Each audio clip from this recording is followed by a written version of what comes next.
حضرت آدم علیہ السلام لقب صفی اللہ یعنی اللہ کا خالص یا اللہ کا چنا ہوا۔ حضرت آدم علیہ السلام ساری دنیا کے باپ ہیں اور سب سے پہلے پیغمبر بھی۔ ویڈیو میں آگے بڑھنے سے پہلے آپ اس ریڈ بٹن کو دبائیں اور ساتھ ہی ساتھ اس گھنٹی والے نشان کو دبا کر اہم بات کے ممبر بن جائیں۔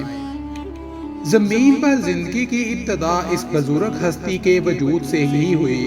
یہ بات اس چیز کا واضح ثبوت ہے کہ ابتدا کے بارے میں جو باطل مفروضے ہیں کہ انسان بندر سے وجود میں آیا وغیرہ وغیرہ، یہ سب بے بنیاد ہیں۔ یہ رنگ اس بات کی دلیل ہے کہ اس کائنات کو وجود بخشنے والی اللہ تعالیٰ کی ہی ذات ہے، وہی کائنات کا رب ہے اور ہمارا معبود برحق ہے۔ یہیں سے ایک مومن کی حیثیت سے ہمیں یہ یقین حاصل ہوتا ہے کہ آدم علیہ السلام ہی ساری کائنات اور انسانیت کے باپ ہیں، جن کو اللہ نے اپنے ہاتھ سے تخلیق کیا اور ان میں روح پھونکی۔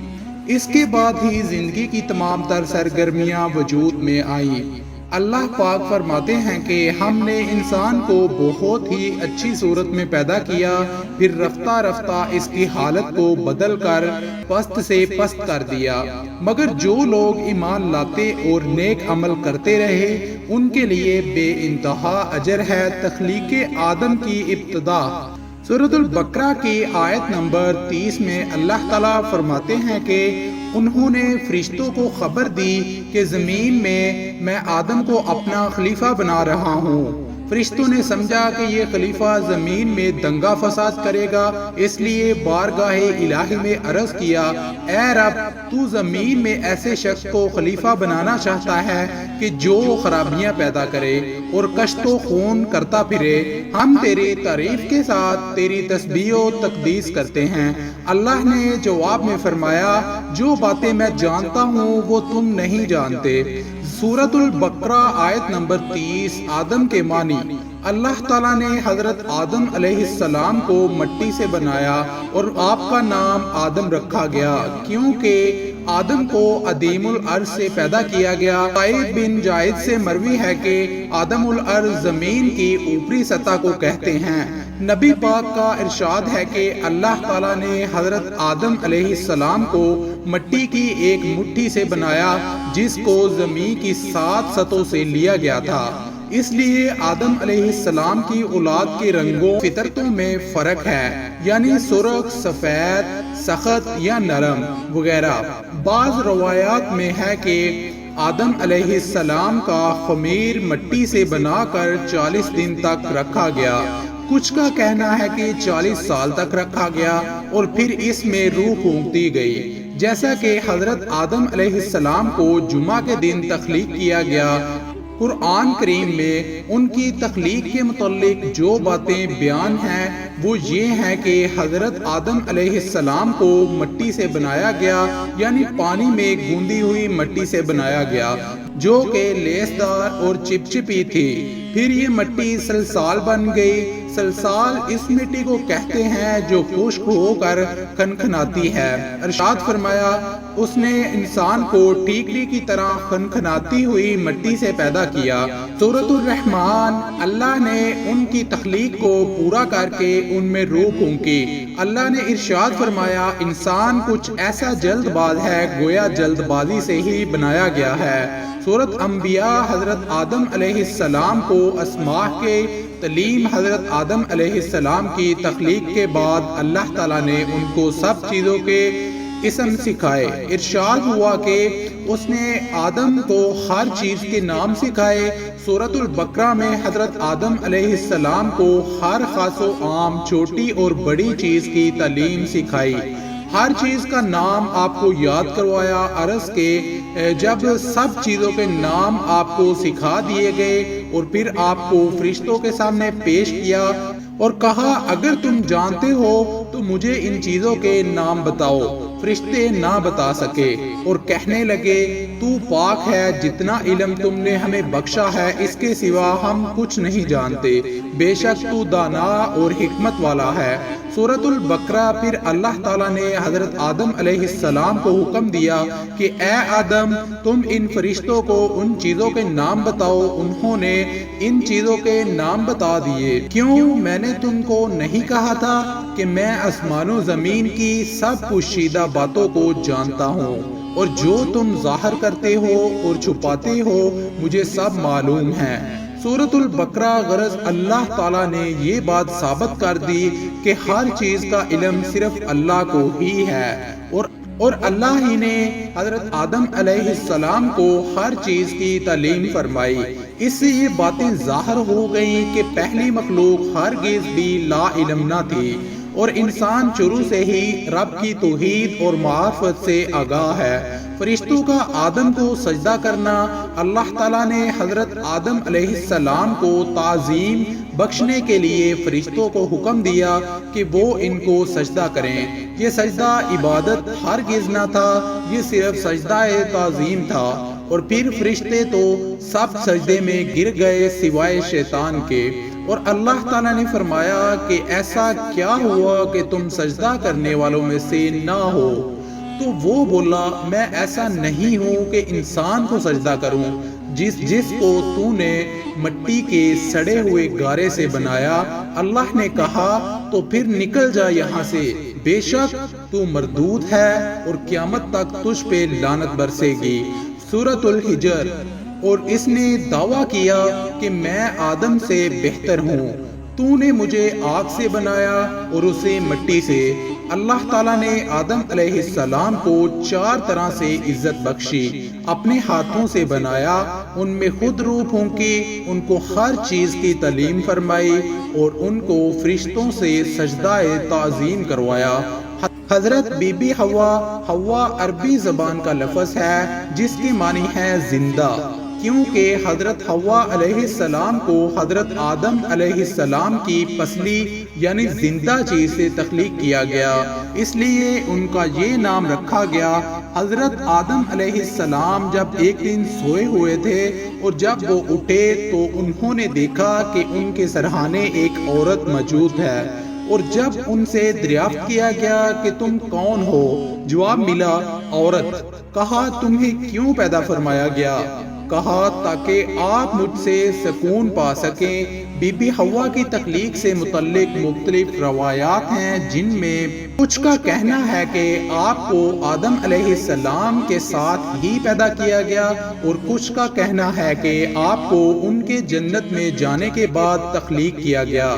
لیکن یہ آیت اس بات کی تصدیق کرتی ہے کہ آپ کو ان کے جنت سے جانے سے پہلے پیدا فرمایا گیا کہ تم اور تمہاری بیوی بے شک رہو اور جہاں سے مرضی کھاؤ، اور اس درخت کے پاس مت جانا ورنہ گنہگار ہو جاؤ گے۔ خدا نے شیطان کو دھتکار دیا اور آدم علیہ السلام کو جنت میں بھیج دیا، اور فرمایا کہ شیطان سے ہوشیار رہیں کیونکہ وہ ان کا کھلا دشمن ہے۔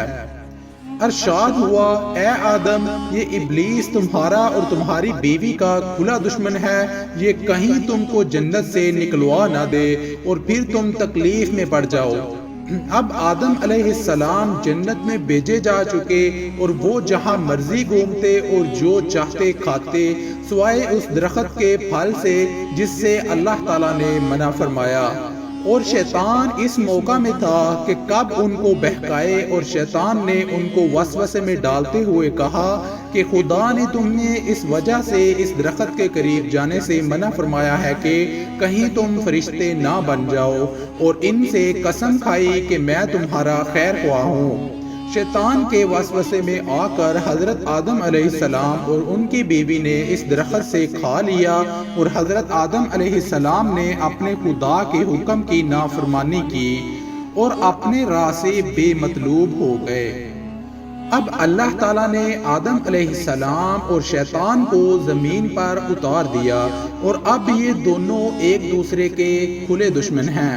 جب شیطان زمین پر اترا تو کہنے لگا اے اللہ تو نے مجھے آدم علیہ السلام کی وجہ سے مجھے جنت سے نکالا اور تیری مدد کے بنا میں اس پر قوی نہیں ہو سکتا۔ اللہ نے فرمایا تمہیں اس پر مسلط کر دیا۔ اس نے مزید اضافہ مانگا، کہا جب بھی آدم کے ہاں اولاد ہوگی ویسے ہی تیرے بھی ہاں اولاد ہوگی۔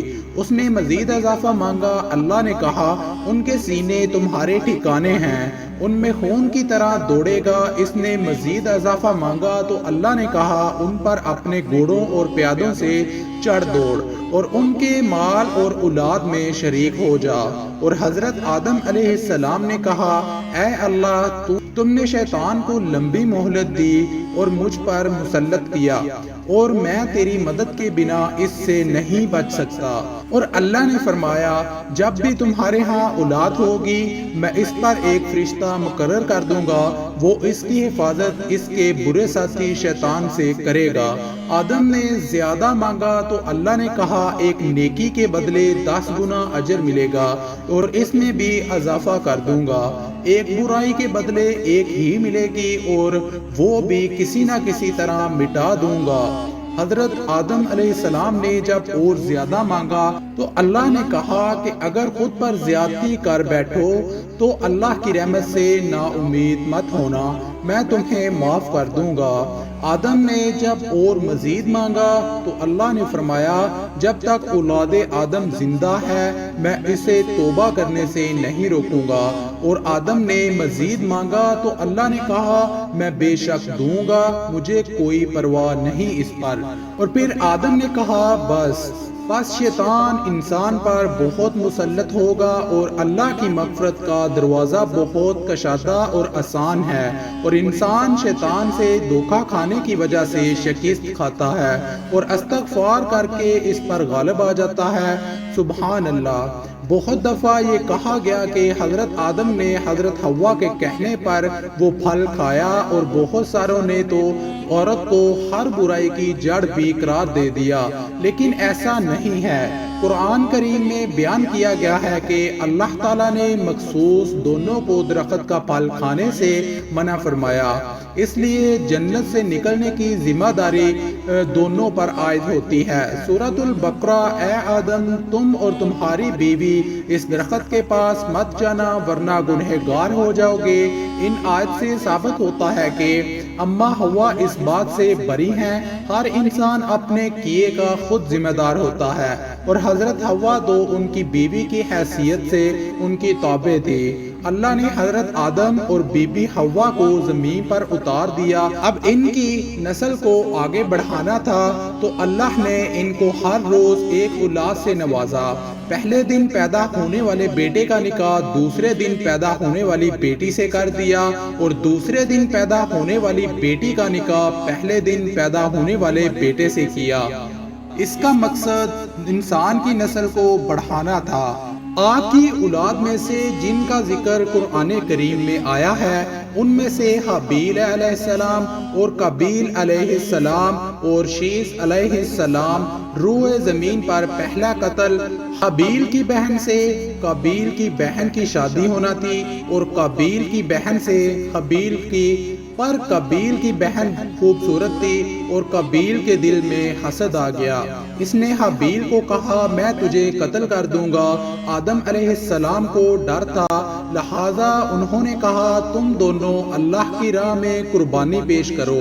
جس کی قربانی قبول ہو گئی اس کی شادی ہی قابیل کی بہن سے ہوگی۔ حابیل جو کہ بکریاں چراتا تھا اپنے ریوڑ سے سب سے اچھا بچڑا لایا اور اللہ کی راہ میں قربان کر دیا، جبکہ قابیل جو کہ کھیتی باڑی کرتا تھا سب سے سوکھی گھاس قربانی کے لیے اٹھا لایا۔ اس دور کے طریقے کے مطابق آسمان سے ایک آگ کا شعلہ آیا اور بچڑے کو لے گیا، جس سے ثابت ہوا کہ حابیل کی قربانی قبول ہو گئی۔ قابیل طیش میں آ گیا اور شیطان نے اس موقع کا فائدہ اٹھا کر اس کو مزید بہکایا اور اس نے پتھر مار کے سوتے ہوئے بھائی حابیل کو قتل کر دیا۔ بہت شکریہ ویڈیو دیکھنے کے لیے۔ ملتے ہیں کسی نئی ویڈیو کے ساتھ۔ اللہ تعالیٰ آپ کو اپنے حفظ و ایمان میں رکھے۔